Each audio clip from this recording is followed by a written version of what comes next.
उद्घोष है भंते राहुल का, संग्राम का एक आगाज है, जो उठी नागपुर में एक दिन, महापुरुषों की आवाज है।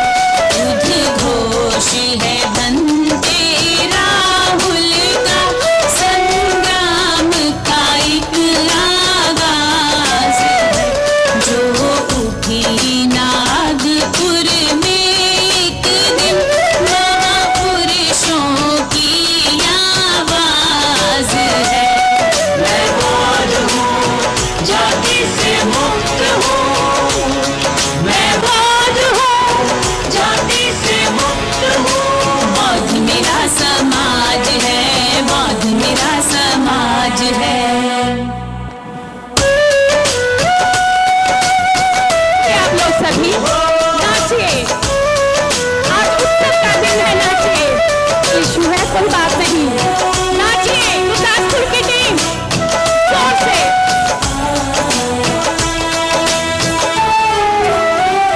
ये क्रांति का एक नारा है, जन जन ने इसे पुकारा है, बदलाव का एक सहारा है, सत्ता की ओर इशारा है। आचार संहिता वाले दिन आँखों से हमने देखा है, हम सबकी एक आवाज थी, हम सबकी एक आवाज थी। मैं बौद्ध हूँ, जाति से मुक्त हूँ, मैं बौद्ध हूँ, जाति से मुक्त हूँ। बौद्ध मेरा समाज है, बौद्ध मेरा समाज है।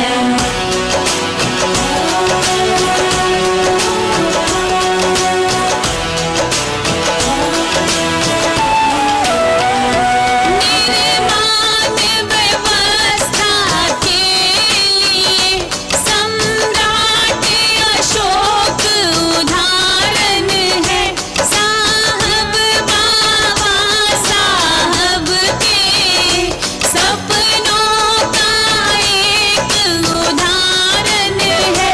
सम्राट से बाबा साहब तक इतिहास में हमने देखा है, इन सबकी एक आवाज थी, इन सबकी एक आवाज थी। मैं बौद्ध हूँ, जाति से मुक्त हूँ, मैं बौद्ध हूँ, जाति से मुक्त हूँ। पीछे वाले भी। मेरा समाज है, बौद्ध मेरा समाज है।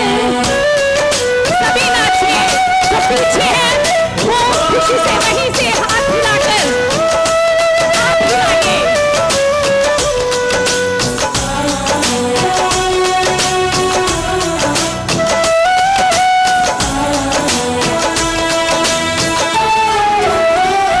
ये सूर्यास्त है शोषण का, प्रारंभ है अच्छे जीवन का, परित्याग है बुरी व्यवस्था का, अनुपालन है नव जीवन का। सानिध्य में भंते राहुल के, बच्चा बच्चा बोलेगा, सानिध्य में भंते राहुल के, अब बच्चा बच्चा बोलेगा। मैं बौद्ध हूँ, जाति से मुक्त हूँ, मैं बौद्ध हूँ, जाति से मुक्त हूँ। बौद्ध मेरा समाज है, बौद्ध मेरा समाज है। धन्यवाद, बहुत बहुत शुक्रिया। महाकारुणिक बुद्ध परम श्रद्धेय बाबा साहब डॉक्टर अम्बेडकर को सादर नमन करते हुए मंचासीन भिक्षु संघ को सादर नमन। प्रिय उपासक उपासिका, बहुत ज्यादा बात मुझे नहीं करनी है। मुझे जो भी कहना था अधिकांश बातें बुद्ध अलंकार बौद्ध जी कह चुके हैं, मैं उन्हें दोहराना नहीं चाहता हूं। फिर भी जो बातें छूट गई हैं मैं उन पर थोड़ी सी चर्चा करूंगा। प्रिय उपासक उपासिकाओं, जब पहली बार 2013 में आगरा के जगदीशपुरा में हमने बाबा साहब के आगमन को ध्यान में रखते हुए कार्यक्रम किया, तो उस समय सिर्फ एक ही बात दिमाग में थी कि आगरा में बाबा साहब की आंखों से आंसू गिरे, पढ़े लिखे लोगों ने बाबा साहब को धोखा दिया। ये पीड़ा बाबा साहब को बहुत दुखी कर रही थी, जिसका इजहार बाबा साहब ने आगरा में आके किया। कई वर्षों तक हमारे मन और मस्तिष्क में एक ही बात थी कि हमारे पुरखों ने, देश के पढ़े लिखे लोगों ने बाबा साहब को धोखा दिया, बाबा साहब का कारवां आगे नहीं बढ़ा। हम कब तक इस बात को लेकर के बैठे रहेंगे? फिर हमारे मस्तिष्क में एक बात आई, अब हम अतीत को नहीं, अतीत की बात करने की नहीं, अब हम वर्तमान में जीने की बात करेंगे। बाबा साहब आगरा में 18 मार्च के दिन ही हम सब के बीच में कहा था कि मेरी आंखें उस नौजवान को ढूंढ रही हैं जो इस तंबू का बंबू बनकर के मेरे दुनिया से जाने के बाद इसको संभाल सके। हमने भी 2 वर्ष पूर्व 18 मार्च के कार्यक्रम को समर्पित किया था तंबू के बंबू के नाम। और मुझे बात बताते हुए बड़ी खुशी है, आज धम्मभूमि के पास लगभग 20 भिक्षु भिक्षुणियां तंबू का बंबू बनकर के बाबा साहब के धम्म कारवां को संभाले हुए हैं। ये सारा धम्म कारवां इसके लिए दिन रात भागने का जो काम करते हैं, दिन रात लोगों को इस आंदोलन से जोड़ने के लिए प्रेरित करते हैं, ये सारा का सारा काम भिक्षु और भिक्षुणियां अपने हाथों से करते हैं और साथ में आप खड़े होकर के इस आंदोलन को कामयाबी के शिखर तक पहुंचा रहे हैं। तो भले ही बहुत ज्यादा लोग घर त्याग नहीं कर पाए, लेकिन फिर भी भिक्षु भिक्षुणी बनकर के बाबा साहब के धम्म कारवां को आगे बढ़ाने का जो काम किया है, उससे कम से कम मुझे एक सुकून मिलता है कि बाबा साहब जिन्हें ढूंढ रहे थे वो आज मंच पर बैठे हैं और बाबा साहब के तंबू के बंबू बनकर के इस बौद्ध विरासत को संभालने की बात करते हैं। मुझे एक छोटी सी घटना याद आ रही है। मैं जानता हूं कि आज अभी समय ज्यादा नहीं हुआ है, इसलिए घटना बता रहा हूं। पलवल में हमने धम्म भूमि का निर्माण किया।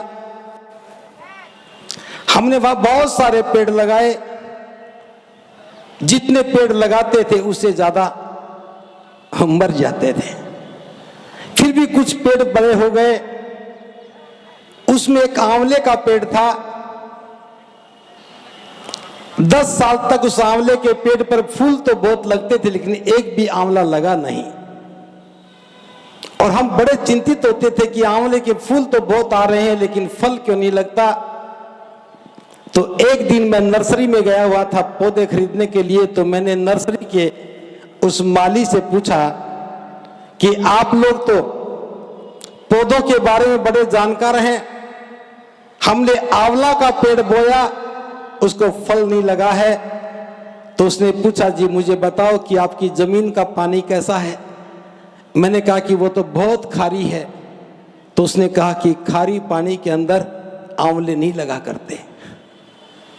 10 साल के बाद समझ में आया कि खारी पानी हो, पानी खारा हो तो आंवले नहीं लगा सकते। लेकिन फिर पता यह भी लग गया कि खारा पानी हो तो पौधे कौन से लगाने चाहिए।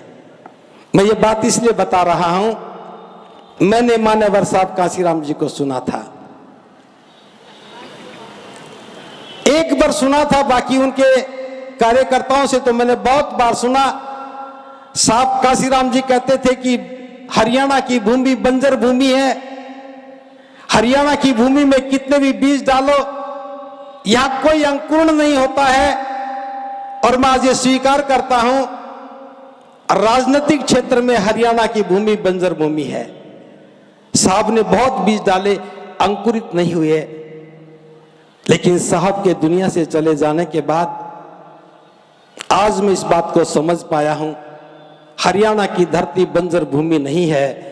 बस फर्क इतना है, उसमें राजनीतिक बीज तो नहीं उगा, लेकिन धम्म का बीज उगा है। उस धम्म के बीज ने पूरी दुनिया को एक संदेश देने का काम किया।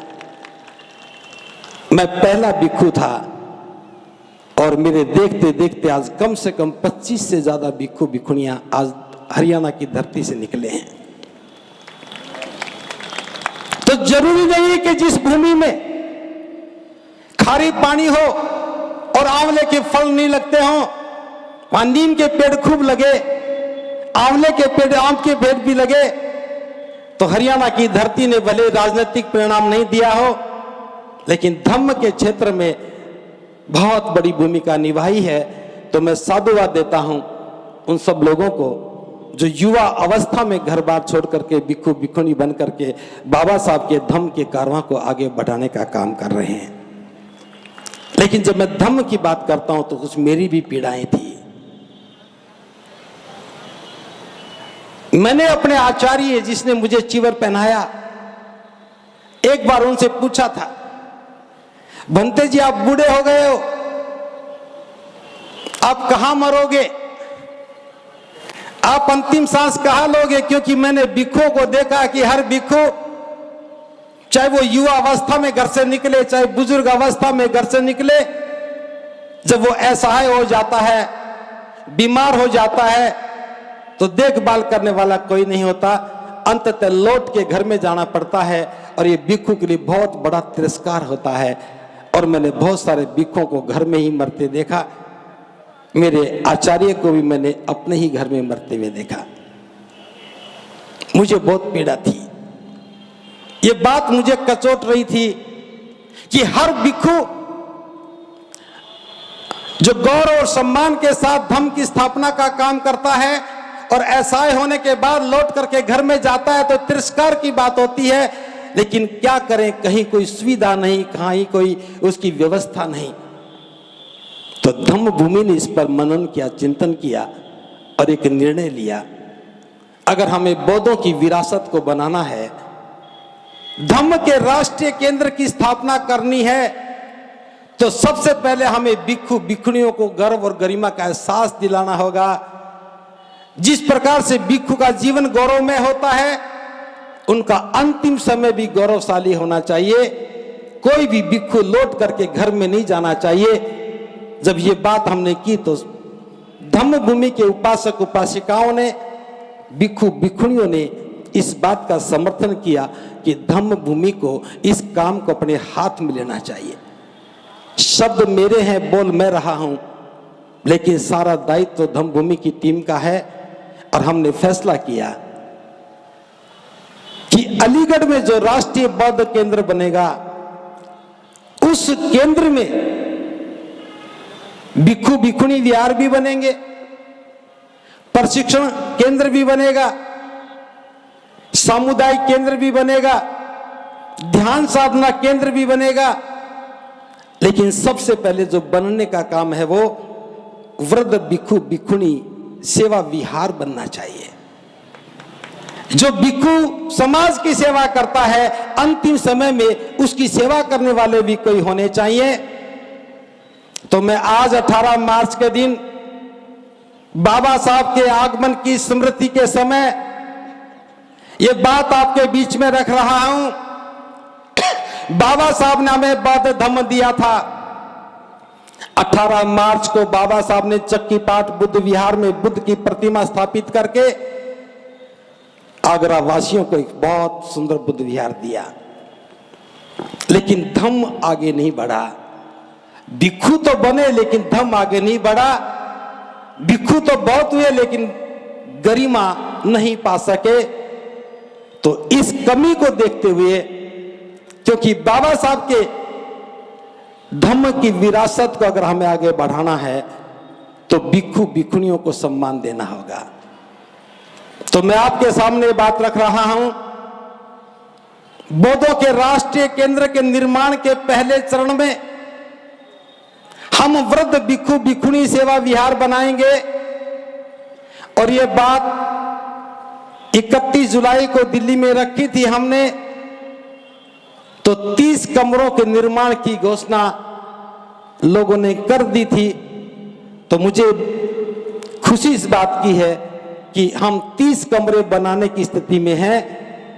3 मई को नींव रखेंगे और जल्दी ही हम 30 कमरों का निर्माण पूरा करके भिक्षु भिक्षुणियों को वहां रहने का आमंत्रण देंगे, जो वृद्ध हो चुके हैं, जिनके पैर काम नहीं करते, जो बीमार रहते हैं, जिनकी सेवा करने वाला कोई नहीं। उसमें एक चिकित्सालय भी बनाएंगे। गंभीर बीमारियों के इलाज भले ही बाहर होता रहे, लेकिन सामान्य देखभाल का काम हम वहां करेंगे। लेकिन ये काम ना तो मैं अकेला कर सकता हूं, ना धम्मभूमि की टीम अकेली कर सकती है। इस काम को करने के लिए तो सारे बौद्ध लोगों को एक साथ लगना होगा। हम सब लगेंगे तो भिक्षु की गरिमा बढ़ेगी, भिक्षु का गौरव बढ़ेगा। और जब भिक्षु का गौरव बढ़ेगा तो धम्म गतिशील होगा, और धम्म गतिशील होगा तो बाबा साहब का बौद्ध में भारत की परिसंकल्पना का जो सपना था वो साकार होगा। तो वृद्ध भिक्षु भिक्षुणी विहार बाबा साहब की बौद्ध में भारत की परिसंकल्पना को साकार करने का पहला कदम है। और उसके लिए बुद्ध अलंकार बोध जी ने बता भी दिया है। ये जय भीम की ईंट है। इस ईंट को हम नीले कपड़े में बांध करके देंगे, आप अपने घर ले जाएंगे और फिर लौट करके आएंगे, इसी नींव को आधार में रखेंगे। ये जय भीम की ईंट है और ये दूसरी नमो बुद्धाय की ईंट है। एक ईंट में दोनों नाम नहीं आ सकते थे, इसलिए 2 बनानी पड़ी हैं।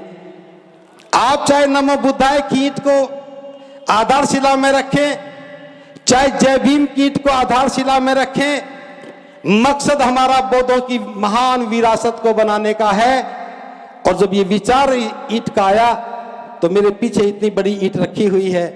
भले ही एक मॉडल है, लेकिन आगरा के नौजवानों ने इस मॉडल को भी इतना बड़ा बना दिया जो धम्म कारवां की शान बन गया। तो ये विरासत की ईंट है, बौद्ध विरासत की ईंट है। जैसे आज जब खुदाई होती है तो ईंट के आकार से पता लगता है कि ये सम्राट अशोक ने बनाया होगा।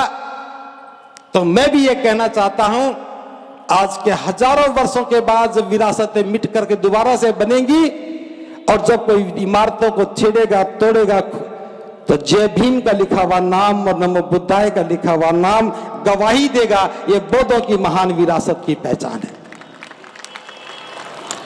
इसकी कोई कीमत नहीं है। आज हम सभी को निःशुल्क दे रहे हैं, सम्मान के साथ ले जाइए और 3 मई को सम्मान के साथ इसे लौटा कर लाइए और अपने हाथ से नींव रख करके उस फोटो को घर में लगाइए और बताइए कि बाबा साहब की बौद्ध में भारत की परिसंकल्पना को साकार करने के लिए, भिक्षुओं की गरिमा के लिए, भिक्षुणियों की गरिमा के लिए, जन जन तक बुद्ध का संदेश पहुंच जाए, इसके लिए जब राष्ट्रीय केंद्र के निर्माण की बात आई तो मैंने भी अपने हाथ से उसकी नींव में एक ईंट रखी थी। और आपकी फोटो आपकी गवाही बनेगी, आपका दिया हुआ दान उस निर्माण को अपने अंतिम चरण तक पहुंचाने का काम करेगा। तो मैं आमंत्रण देता हूं, यही हमारा आमंत्रण स्वीकार करना। इंतजार मत करना कि कोई आएगा आपको आमंत्रण देगा, कोई आएगा आपको कार्ड देगा। अगर कोई दूर बैठ करके YouTube पर सुन रहा हो, Facebook लाइव में सुन रहा हो, वो भी हमारा आमंत्रण स्वीकार करे। 3 मई को बौद्ध विरासत का धम्म कारवां धम्म भूमि धम्मशिला बुद्ध विहार बोरना अलीगढ़ से चलेगा और GT रोड होते हुए रोहिना सिंहपुर में जो जमीन खरीदी गई है उसमें आधारशिला रख करके इस विरासत को भव्य बनाने में अपनी भूमिका अदा करें। तो आप सबसे कह रहा हूं, इस आमंत्रण को स्वीकार कीजिए। अगर स्वीकार कर रहे हैं तो हाथ ऊपर कीजिए। बहुत बहुत साधुवाद। हमारे पास एक ट्रॉली ईंट है, मुझे पता नहीं कितनी है, अलीगढ़ के लोग लेके आए हैं, वो ट्रॉली खाली जानी चाहिए। और मैं ये भी कह रहा हूं, अगर कोई आ ना सके तो भी अपनी ईंट को इस कपड़े में बांध करके जो आ रहा उससे पूछिएगा कि मैं तो जा नहीं पा रहा हूं, आप जा रहे तो मेरी ईंट ले जाओ और मेरा नाम लेकर के इस ईंट को नींव में रख देना और थोड़ा सा मेरा सहयोग है ये भी वहां जाकर दे देना, ताकि हमारी विरासत खड़ी हो जाए। और अगर फिर भी कोई नहीं आ पाए तो अपने घर के शोकेस में लगा लेना और एक पंक्ति लिख करके टांग देना कि मैं चूक गया था, मैं ईंट नींव में नहीं रख पाया। अपनी संतान को आदेश देना कि हो सके तो मेरे सामने या मेरे बाद भी जब भी मौका लगे तो इस बौद्ध विरासत की ईंट को आधार में जरूर रखना। अगर अलीगढ़ में ना रख पाओ तो कोई बात नहीं, आगरा में आके रखना। आगरा में नहीं रख पाओ तो किसी भी प्रदेश के किसी भी जगह पे रखना। आप चाहे मध्य प्रदेश में विहार बनाए, चाहे राजस्थान में बनाए, चाहे गुजरात में बनाए, चाहे बिहार में बनाए, उड़ीसा में बनाए, ये ईंट धम्म के विरासत की ईंट है, नींव में ही जानी चाहिए। तो मैं ये भी छूट दे रहा हूं, मत सोचना कि अलीगढ़ वालों ने दी थी कि हम अलीगढ़ में लेके जाएं।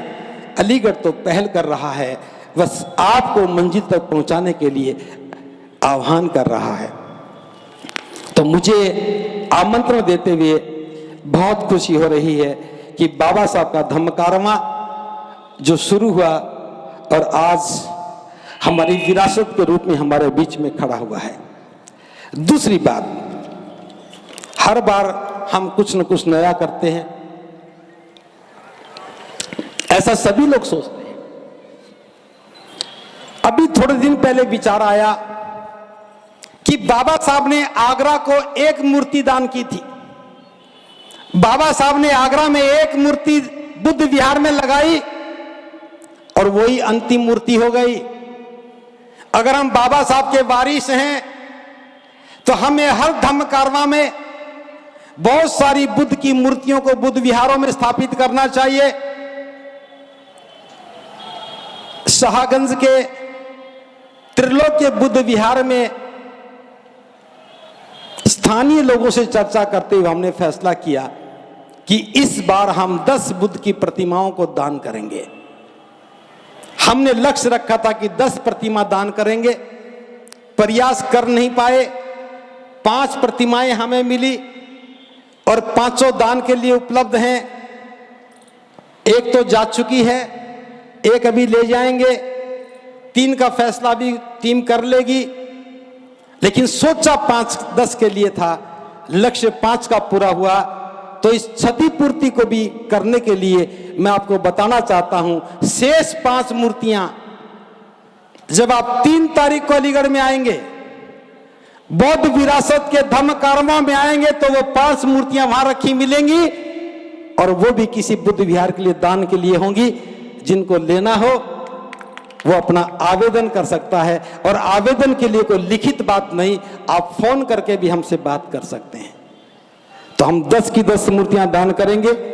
इसके साथ 2-3 बातें और मैं आपसे करना चाहता हूं। जब भी धम्म कारवां होता है हमारी एक नई परीक्षा शुरू हो जाती है। इस बार हम आपको खाने में केवल दाल और चावल खिला पाए। मुझे लगता है कि दाल और चावल खा करके आप संतुष्ट हो गए होंगे, लेकिन हमें थोड़ी पीड़ा अब भी है। इस बार एलपीजी सिलेंडर की कोई व्यवस्था नहीं हो पाई। आप हमारे धैर्य को देखिए, कल दिन के 11:30 बजे तक हमारे पास एक भी सिलेंडर नहीं था और हजारों लोगों को खाना बना करके खिलाना संभव कैसे हो सके। हमने तो यहां तक सोच लिया था या तो खिचड़ी बना के खिलाएंगे, अगर यह भी संभव नहीं होगा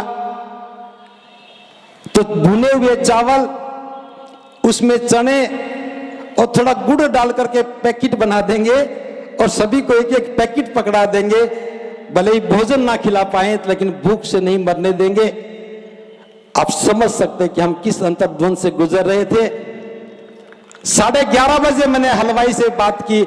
मैंने कहा भी तुम जो खाना बनाने के लिए 150 आदमी लेके आते हो, अब 150 लेके मत आना, 75 ही लेके आना, क्योंकि पूरी सब्जी हम नहीं बना पा रहे हैं। भट्ठी खोदेंगे, लकड़ी लेके आएंगे और हम जैसा भी बनेगा खिलाएंगे। लेकिन टीम धनौली की हमारे सामने खड़ी है। इन्होंने बहुत मेहनत की, मेरे बिना प्रयास किए इन्होंने हमें 15 सिलेंडर उपलब्ध करवा दिए। धनौली की टीम के द्वारा प्रयास करने के बाद मुझे थोड़ा सा सहारा मिला। अब कोई बात नहीं, अब तो खाना खिला ही देंगे। और मैं विशेष साधुवाद ज्ञापित कर रहा हूं श्रद्धावान उपासक अनिल सोनी जी को। हैं एक आइए, बस ये काले चश्मे हटा लो। आइए, अनिल सोनी जी हैं। ये कहते रहे भंते जी चिंता मत करो, सिलेंडर मिल जाएंगे। और मैं कहता रहे चिंता ना करूं कैसे समझ जाऊं, सिलेंडर मिलेंगे तभी तो चिंता खत्म होगी। ये मुझे कहते रहे, मेरी चिंता बढ़ती चली गई। और कल शाम को फोन आता, जी 5 सिलेंडर वहां से आ रहे, 5 सिलेंडर उस एजेंसी से आ रहे, 5 सिलेंडर वहां से आ रहे। जहां पहले सभी ने मना कर दिया था वहां से फोन आने लगे। ये सब अनिल सोनी जी की वजह से हुआ। काश कि ये काम कल हो जाता तो हम खाना और बेहतर बना देते, लेकिन बात खाने की नहीं है, ये तो बहुत विरासत की बात है। मैं बहुत साधुवाद देता हूं सोनी जी को कि इन्होंने बहुत मेहनत करके हमें इतना सहयोग किया। हमें नहीं, इस कारवां को सहयोग किया। तो भोजन की व्यवस्था के बारे में कोई ज्यादा मत सोचना, क्योंकि हम तो उस दौर में पैदा हुए जब लोग केवल बिना भुने चने खा करके ये आंदोलन को चलाते थे। हम तो कम से कम भुने हुए चने की बात तो कर रहे थे, साथ में गुड़ की बात कर रहे थे। इसके साथ मैं 2 बातें और कर रहा हूं। ये बौद्ध विरासत जो बनने जा रही है, हम शुरुआती दौर में 30 कमरों का निर्माण शुरू करेंगे। एक तरफ भिक्षुणी विहार बनेगा, एक तरफ भिक्षु विहार बनेगा। जो भी भिक्षु यहां बैठे हैं, मैं आपसे एक सहयोग चाहता हूं। आप जहां भी रहते हैं लोगों को बताइए कि वृद्ध भिक्षु भिक्षुणी सेवा विहार बन रहा है। हमारे लिए बहुत बड़ी चुनौती है। किसी भी बीमार भिक्षु को हम वहां रख सकते हैं, लेकिन सेवा करने का काम सिर्फ धन का नहीं है, भोजन का नहीं है, दवा का नहीं है। सेवा में बहुत सारी चीजें आती हैं। तो जो भी भिक्षु भिक्षुणी इस काम में अपनी भूमिका निभाना चाहे, वो इस वृद्ध भिक्षु भिक्षुणी सेवा विहार के निर्माण में अपनी भूमिका अदा करें। हमें बहुत खुशी होगी। हम सब लोग मिलकर के काम करेंगे तो एक कारवां और आगे बढ़ेगा। एक और जानकारी जो मैं बहुत महत्वपूर्ण समझता हूं आपके बीच में रखना, बाबा साहब की बात में भारत की परिसंकल्पना को साकार करना है तो भिक्षुओं का प्रशिक्षण होना चाहिए। भिक्षु योग्य होने चाहिए, ये बाबा साहब ने कहा। जो युवा अवस्था में भिक्षु बनते हैं, भारत में ऐसी परंपरा बन गई कि जिस दिन चीवर लेते हैं उसी दिन वहां से विदा ले लेते हैं। आचार्य को पता नहीं शिष्य कौन है, शिष्य को पता नहीं आचार्य का नाम क्या है, और बिना सीखे सिखाए भिक्षु नहीं बना जा सकता। एक अच्छे धम्म केंद्र की, प्रशिक्षण केंद्र की आवश्यकता है। अलीगढ़ में इसकी शुरुआत कर रहे हैं। और मैं भी ढूंढ रहा था कुछ सहयोगी मिले जो इस विचार के साथ खड़े होकर के भिक्षुओं को तराशने का काम करें, जो साथ मिलकर के धम्म को गतिमान बनाने के लिए अपना सर्वस्व न्यौछावर करें। कई दौर की बातचीत के बाद हमारे बीच में दो युवा भिक्षु हैं। ये भिक्षु डॉक्टर बुद्ध प्रताप हैं जो चश्मे लगाए हुए हैं, पीएचडी हैं, विश्वविद्यालय में नौकरी करते थे, त्याग पत्र देकर के भिक्षु बने हैं। ये भी इस व्यवस्था निर्माण में धम्मभूमि के साथ खड़े हैं। वो भिक्षु बौद्धि रतन, ये भी युवा हैं, एक बहुत बड़ी कंपनी में सर्विस करते थे, प्रोडक्शन मैनेजर थे। उमा कहाँ है? पूमा कंपनी देहरादून में, और वहां से रिजाइन करने के बाद भिक्षु बने। पिछले कई वर्षों से उन्नाव में धम्म के प्रचार प्रसार में काम कर रहे हैं। अब धम्मभूमि के साथ मिलकर के इस आंदोलन को गति देने का काम करेंगे, तो इनके लिए बहुत बहुत साधुवाद। दोनों हरियाणा से, ये बताना कोई महत्वपूर्ण नहीं। आप बैठिए। बनते बुद्ध प्रताप ना, पदम शिखर, बनते पदम शिखर, ये भी एमफिल हैं, बालाघाट से हैं। अभी 6 मार्च को इनकी उपसंपदा हो गई है। बहुत योग्य भिक्षु हैं। हाँ, ये बनते धम्मकीर्ति, ये हरियाणा से हैं। ये भी 1.5 साल पहले भिक्षु बने थे, उपसंपदा हो गई। आप खड़े होइए। ये बनते नागसेन, ये जूलॉजी से एमएससी, बॉटनी से एमएससी, बॉटनी से बीएससी करके आए हैं, मुंबई में रहते थे। ये भी अब भिक्षु हैं। लोकमित्र मथुरा के रहने वाले हैं, ये भी युवा हैं, ये भी भिक्षु बन गए। शील संपन्न, ये बनते शील संपन्न, आप देख रहे थे सोना ताउड़ू के बहुत लोग सहयोगी थे। बनते शील संपन्न सोना के रहने वाले हैं, और इनकी मौजूदगी से सोना ताउड़ू में धम्म का बहुत प्रचार हुआ। और बनते धम्मदीप हैं, उत्तर प्रदेश एटा के रहने वाले हैं, फरीदाबाद में रहते हैं, और ये भी अब भिक्षु हैं। तो ये सारी एक युवा टीम हमारे बीच में आई। भिक्षुणी, हाँ जी, खड़े होना। जानते को नहीं जानते, आप तीनों खड़े हो जाओ। ये भिक्षुणी निर्मल हरियाणा से हैं। ये भी नौकरी करती थी, वीआरएस के बाद भिक्षुणी बनी। खड़े होना। ये बनते भिक्षुणी धम्म विनया, ये एमकॉम भिक्षुणी धम्म विनया, उधर हो जाओ। और ये भी हरियाणा से हैं। आइए। भिक्षुणी धम्मनंदा, ये सहारनपुर से हैं। ये सभी धम्मभूमि के लिए काम करते हैं। इनके लिए भी साधुवाद ज्ञापित करें। और अभी बनते धम्मप्रिय, क्या नाम है? धम्मदीप, ये भी धम्मभूमि के साथ काम करते हैं, जलेसर से। बनते जी आप भी हैं, मालूम है, नाम बताइए। ये बनते रतनदीप जलेसर से हैं। और हाँ, बनते आनंद बोधि, बनते आनंद, ये बिहार से हैं। और एक बंदा बनते धमशील हरियाणा से। और एक हमारे बीच में राजस्थान से भी हैं, बनते प्रज्ञा सागर, ये भी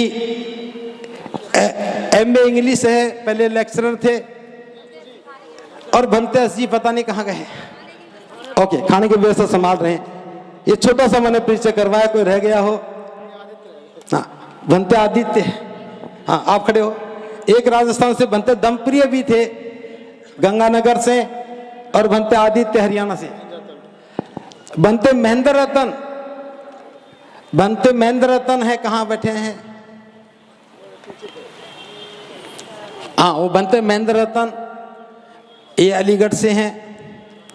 ये टीम है जो इस आंदोलन को दिन रात मेहनत करके गति देने का काम कर रही है। तो मैं बहुत ज्यादा बात और नहीं करना चाह रहा हूं, बस इतना कहना चाहता हूं, किसी के भी मन में ख्याल आए बाबा साहब की बौद्ध विरासत आगे बढ़नी चाहिए तो उसे भिक्षुणी भिक्षु सेवा विहार में निर्माण में अपनी भूमिका निभानी चाहिए। आपसे जितना बन सके उसके निर्माण में सहयोग कीजिए और निर्माण होने के बाद खाने पीने रहने की व्यवस्था में भी आपकी भागीदारी नितांत आवश्यक है। तो मैं उम्मीद करता हूं कि आप सब लोग इस विरासत निर्माण के काम में सहयोगी बनेंगे।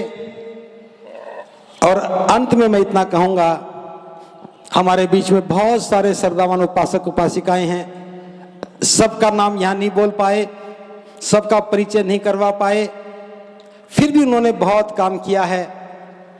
मैं कल सोच रहा था कि अगली बार मैं धम्म कारवां को किसी और को सौंपूं, लेकिन मैं वो सोच रहा था, मैं अभी उस पर थोड़ा विराम दे रहा हूं। आप लोगों की सक्रिय भूमिका, आपकी भागीदारी और आपका अटूट विश्वास इस आंदोलन को गति देने में लगातार काम करता रहता है। जैसे आगरा के नौजवानों की टीम ने दिन रात मेहनत की, दिनेश हरीत जी हैं, उनके साथ 100 से ज़्यादा युवा खाने की व्यवस्था को संभालने में लगे हैं। आगरा के नौजवान बड़ी भूमिका में हमारे साथ खड़े हैं। तो मैं सभी युवाओं को, युवतियों को, उपासक उपासिकाओं को साधुवाद ज्ञापित करता हूं कि आपके अथक प्रयासों से ही बाबा साहब का एक कारवां आज गतिशील हो गया है। हम निरंतर इस काम को कर सकें, आप हमारे साथ खड़े होइए। और मैं एक बात और कहूंगा, जब काम होता तो हमें कार्यकर्ताओं की कमी फिर भी खलती है। काम बड़ा होता है, कार्यकर्ता कम रहते हैं, आखिरी दिन ज्यादा आते हैं। आगे जब भी कोई कार्यक्रम हो, आप 2-4 दिन पहले आकर के इस व्यवस्था में हाथ बटाया कीजिए। तो बस मैं अपनी बात को ही विराम देता हूं। आप सब ने मेरी बात को बड़े ध्यान से सुना। एक छोटी सी सूचना है, संगो ऐप, हमारे श्रद्धावान उपासक हैं, धम्मभूमि के प्रतिनिधि हैं, भावनगर गुजरात के रहने वाले हैं, प्रकाश वानिया जी, उन्होंने संगो ऐप बनाया है। ये संगो ऐप आपको बहुत सारी सूचनाएं देता है, बस आपको अपना नाम रजिस्टर्ड करना है। पूरे देश में कहां कहां बुद्ध विहार हैं आपको सूचना देगा। कहीं जाते हो तो बुद्ध विहार कितना दूर है बता देगा। धम्मभूमि का जो भी कार्यक्रम होता है वो भी बता देता है। आप कोई भी किसी के जन्म पर, महापुरुषों के जन्म पर पोस्टर बनाना चाहते हैं तो अपने आप ही वो पोस्टर जनरेट कर देता है। संगो ऐप आप ज्वाइन कर सकते हैं, SANGHO, संघो, क्योंकि बहुत मेहनत के बाद, पैसा खर्च करने के बाद कोई ऐप तैयार होता है। तो मैं प्रकाश वानिया जी को साधुवाद ज्ञापित करता हूं कि उन्होंने इतना सुंदर ऐप बनाया है जिससे बहुजन आंदोलन, धम्म का आंदोलन और गतिशील होगा।